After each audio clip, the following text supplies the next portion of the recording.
안녕하세요. 북리지 김성민입니다. 프루사 슬라이서 강좌 24번째 시간이고요.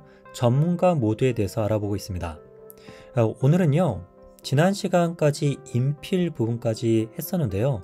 그 사이에 보니까 스커트와 브림 그리고 서포트 재료 부분은 해당 강좌를 진행할 때 이미 전문가 모드 부분까지 해서 다 설명을 드렸기에 그 부분을 참고하시면 되겠습니다. 서포트 부분에서는 맨 마지막 객체 레이어와 동기화 부분이 있는데, 서포트가 기존 출력물과의 레이어 하이트가 가변적으로 변한다는 걸 말씀드렸었는데, 이거는 가변적이지 않고 동일하게 올라갈 수 있도록 하는 기능인데요. 그런데 이것을 하려면요, Z 거리가 0일 때 가능합니다. 내가 이미 Z 거리를 넣었다 할 경우에는 이게 아예 체크를 할 수 없는 상태로 됩니다. 한번 볼까요?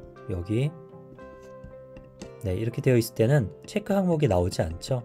그래서 0일 때만 사용할 수 있는 기능이다 라고 할 수 있는데, 이거는 여기에 나와 있듯이 수용성 PVA 같은 필라멘트가 아닌 다음에야 쓰이기가 좀 어려운 기능 같습니다. 오늘은 본격적으로 속도에 대해서 할 건데요. 단순 모드 내에서는 존재하지 않는 것입니다. 그래서 오늘 처음으로 한번 다뤄보려고 하는데요. 이 속도 부분은 상당히 직관적입니다. 출력할 때 속도를 당연히 얘기하겠죠. 그런데 이 중에서 몇 가지 알아둬야 할 포인트가 있는 것 같아서 그 부분을 중점적으로 짚어서 이야기 드리도록 하겠습니다. 우리가 출력물의 구성 요소들이 있죠. 먼저 둘레가 있을 것이고요. 그리고 인필이 있을 것입니다. 그리고 서포트가 있고 브릿지 아이어닝 이런 거는 이미 아실 겁니다. 그런데 여기 보면 작은 둘레 그리고 솔리드 인필 이런 부분은 조금 생소하지 않을까 싶습니다. 제가 베이비 그루트와 작은 사각형 상자를 가지고 나왔는데요. 먼저 슬라이싱한 결과를 프리뷰 상태에서 한번 보게 되면요. 이런 식으로 여기 주황색으로 되어 있는 부분은 외곽에 해당합니다. 그리고 여기는 둘레, 큐라 같은 경우는 내벽 이라고 하고요. 그리고 안쪽에 빨간색으로 되어 있는 부분은 인필, 채우기를 뜻하고요. 그리고 바닥에 있는 부분을 솔리드 인필이라고 얘기합니다. 이것의 구분을 알고자 하신다면요, 왼쪽 하단에 보기 부분에 특색 유형으로 된 상태에서 상단에 보면 가장자리, 외부 가장자리 이렇게 다 나와 있습니다. 이걸 가지고 한번 진행을 해볼까 하는데요. 지난번에 솔리드 인필 임계값이라고 해서 면적을 주어주면 그 면적보다 작은 곳에는 이렇게 꽉 100% 채우는 인필이 생기는데, 그것이 바로 솔리드 인필이다 라고 말씀을 드렸는데요. 그것을 뜻합니다. 그런데요, 이것을 특색 유형으로 보는 것이 아니라 이번에 좀 특이하게 속도로 보겠습니다. 자, 속도로 보게 되면 색깔이 전혀 다르게 이렇게 바뀌죠. 그리고 특색 유형에 해당하는 항목들이 있었다가 지금은 속도 구배로 이렇게 색깔 표시가 바뀌는 걸 볼 수 있습니다. 베이비 그루트 같은 경우에는 색깔이 전체가 통일성이 있는 게 아니라 중간중간 이렇게 바뀌죠. 이것이 바로 지금 레이어 구간마다 설정된 속도에 맞춰서 속도가 변한 부분을 뜻합니다. 자, 하나씩 알아보도록 하겠습니다. 여기서 출력 설정에 보면 둘레라고 되어 있죠. 이것이 60으로 되어 있는데 안쪽에 있는 페리미터 둘레입니다. 이게 60인데 주황색으로 되어 있죠. 거의 한 59, 66 사이에 있는 값, 즉 60이 되겠습니다. 그리고 작은 둘레 하기 전에 외측 둘레부터 한번 해볼게요. 외측 둘레는 이쪽입니다. 가장 바깥의 외벽을 뜻하죠. 이 값이 둘레의 50%라고 되어 있습니다. 그래서 이 값은 30이 되겠죠. 그리고 인필은 80 속도로 출력되고 있습니다. 솔리드 인필이 있는데요. 이 솔리드 인필 같은 경우는 40의 속도로 출력이 되고 있는데, 초기 레이어 지나고 나서 바닥 부분 보면 여기가 40이라는 것입니다. 자, 그리고 좀 더 올라가게 되면 이렇게 팔 중간에 솔리드 인필 임계값을 설정해 놨는데, 그거보다 작은 이런 면적에서 이렇게 꽉 채우는 부분을 볼 수가 있습니다. 이것도 40. 서포트 할 때의 속도, 그리고 브릿지, 공배, 아이어닝까지는 다 이해되실 겁니다. 이제 하나 남았는데요. 작은 둘레입니다. 스몰 페리미터라고 하는데요. 여기 보시면 기존에 이쪽 팔 부분이 원래 외벽이 되어야 되거든요. 주황색과 초록색이 나와야 되는데 그렇지 않고 모두 파란색 형태로 나옵니다. 이 속도는 여기에 나와 있는 바로 작은 둘레, 스몰 페리미터에 해당하는 속도로 구현이 되어 있습니다. 이렇게 작은 패턴 같은 경우는 너무 빨리 휘리릭 해버리게 되면 출력이 잘 안 나오는 그런 프린터가 있을 수 있어요. 그럴 때 작은 둘레의 속도 값을 좀 줄여주시면 출력 품질을 높이는 데 도움이 될 수 있습니다. 그리고 작은 둘레를 이용하시면 이렇게 작은 원 같은 경우가 속도를 낮춰서 출력이 진행이 되겠죠. 그래서 원 형성에 좀 유리한데요. 지금 제가 확인해 본 바로는 좀 아쉬운 부분이 있습니다. 왜냐하면 보통 이 작은 원의 속도를 줄이려고 할 때는 안착 문제가 있기 때문에 그런 경우가 많은데요.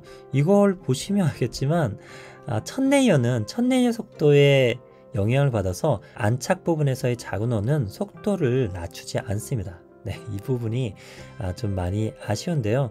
대신에 첫 레이어 속도를 좀 많이 줄여서 전체적으로 안정되게 안착되게 하는 방식으로 해야 될 것 같습니다. 출력하지 않고 이동에 대해서만 할 때는 그때의 속도는 조금 출력보다는 높게 둬야 되겠죠. 첫 레이어 속도는 지금 현재 30이라고 되어 있는데요. 안착이 안 되고 자꾸 떨어져 나간다 할 경우에는 첫 레이어 속도를 좀 줄여주시면 도움이 되겠습니다. 그 다음에 가속 제어라고 하는 게 있는데요. 출력할 때 가속도를 가변적으로 바꿔줄 수도 있습니다. 만일 가속 감속 없이 진행된다면 프린터가 굉장히 쿵쾅쿵쾅 거리면서 진동 소리가 심할 겁니다. 그 충격력을 줄이기 위해서라도 가속도는 꼭 필요한데요.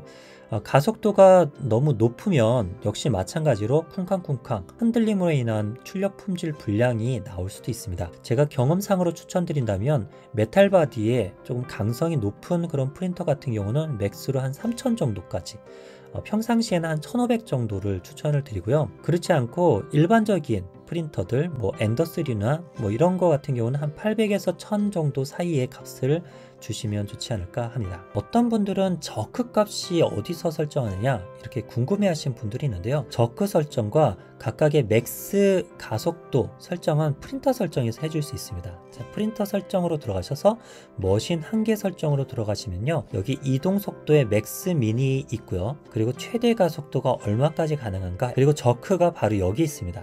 저크 값들. 저크 값은 나중에 여러분들이 따로 테스트 해볼 수도 있는데요. 그냥 슬라이서에 있는 기본 값을 쓰더라도 요즘에는 크게 차이는 없더라고요. 그래서 이 값을 한번 기억해 두시고요. 만일 모서리에 툭 튀어나와 있는 그런 모서리 효과가 심하다 할 경우에는 이 값을 조금 높여 주시길 바랍니다. 저는 한 15나 20 정도로 XY 두는 것도 괜찮을 것 같습니다. 그리고 마지막으로는요, 최대 최적 속도, 또 최대 프린트 속도라고 되어 있는데요. 이 부분은 굉장히 재밌는 부분입니다. 이거는 아마 여러분들이 출력생활 경험이 좀 오래 쌓이다 보면 이 필요를 느끼게 되실 겁니다. 이거 어째 보면 굉장히 상식적인 거거든요. 예를 들어서 우리가 보통 0.4 노즐에 레이어 하이트 0.2로 하죠. 그러면 0.4 곱하 0.2니까 단면적은 0.08 제곱밀리미터가 되겠죠. 그때의 속도를 60으로 할 때, 둘레를 60으로 할 때와 그게 아니라 0.8노즐로 바꿨습니다. 그래서 선폭은 0.8, 레이어 하이트도 0.4로 하면 48에 32, 0.32 제곱밀리미터 단면적은 0.08에 비해서 무려 4배나 차이가 나죠. 4배의 단면적이 증가한 상태에서 둘레 속도를 높이게 되면 어떤 차이가 있을까요? 필라멘트가 충분히 열을 받아서 녹은 다음에 밀어야 되는데 그렇지 않고 너무 빠른 속도로 밀게 되면, 즉 최적당 속도가 너무나 빠를 때 제대로 필라멘트가 녹지도 않은 상태에서 밀려나려고 할 수가 있습니다. 그럴 경우에는 저온 냉납처럼 필라멘트 레이어 간의 사이가 적층이 잘 되지 않고 쉽게 떨어져 버리는 그런 상황도 될 수 있고요. 출력이 아예 안 될 수도 있습니다. 압출 불량이죠. 그냥 틱틱틱틱 거리면서 제대로 필라멘트가 녹지 않은 상태에서 밀어내려고 하니까 그런 일이 벌어지는 거죠. 그래서 이 값이 설정이 되어 있다 라고 한다면 이 값을 넘지 않도록 알아서 자동으로 이 속도를 조절해 주게 됩니다. 한번 해보도록 하겠습니다. 지금 현재 여기서는 이 안에 인필 속도도 다 설정된 속도로 되어 있죠. 80, 그리고 외벽은 30 이런 식으로 되어 있는데 이 값을 한번 바꿔주도록 하겠습니다. 이것은 프루사 사이트에서는 E3D V6 노즐셋을 기준으로 해서 각 필라멘트마다 최대 최적 속도를 한번 제한을 하고 있습니다. 이게 절대적인 건 아니고 사용하는 프린터마다 그리고 출력 환경마다 좀 다를 수는 있는데 한 대략 10 정도로 쓰도록 하죠. 10으로 했을 때 레이어 하이트를 0.2가 아니라 0.4로 올리고, 그리고 고급으로 들어가서 압출 폭 이거를 0.8로 다 바꿔보겠습니다. 0.8로. 자, 이렇게 0.8로 다 바꿔보고 레이어 하이트도 늘어났기 때문에 달라졌을 건데 슬라이싱 결과를 보겠습니다. 아까와는 좀 다르죠? 가장 주요하게 볼 수 있는 거는 왼쪽에 속도 그래프가 달라졌습니다. 속도가 아까 맥스가 80이었거든요. 그런데 지금은 다르게 나오죠. 특히 안쪽에 보면 여기 인필 레이어가 원래 80까지였는데 지금 현재 보면 많이 줄어서 한 35 근방의 색깔을 보이고 있습니다. 이와 같이 최대 최적 속도, 즉 MVS, Maximum Volumetric Speed, 이 값이 맥스가 되도록 속도를 알아서 자동으로 조절해주는 역할입니다. 이거는 뭐 작은 거 출력할 때는 사실은 크게 영향을 미치진 않을 건데요. 큰 출력물을 대형을 선폭도 두껍게 그리고 레이어 하이트도 널찍널찍하게 출력하고자 할 때 이런 설정에 따라 속도 값을 매번 바꾸고 그러지 않아도 되니까 이 설정 값이 그때는 굉장히 유용할 것 같습니다. 그럴 때 한번 이용해 보시기를 추천드립니다. 오늘은 전문가 모드에서 이 속도 부분을 전반적으로 한번 알아보았습니다. 가장 주요하게는 작은 둘레와 오토 스피드 관련한 내용이 좀 새롭지 않았을까 싶습니다. 자, 오늘 여기까지고요. 다음 시간에도 또 유익한 내용들로 찾아뵙도록 하겠습니다. 모두들 즐거운 프린팅 생활 되십시오. 감사합니다.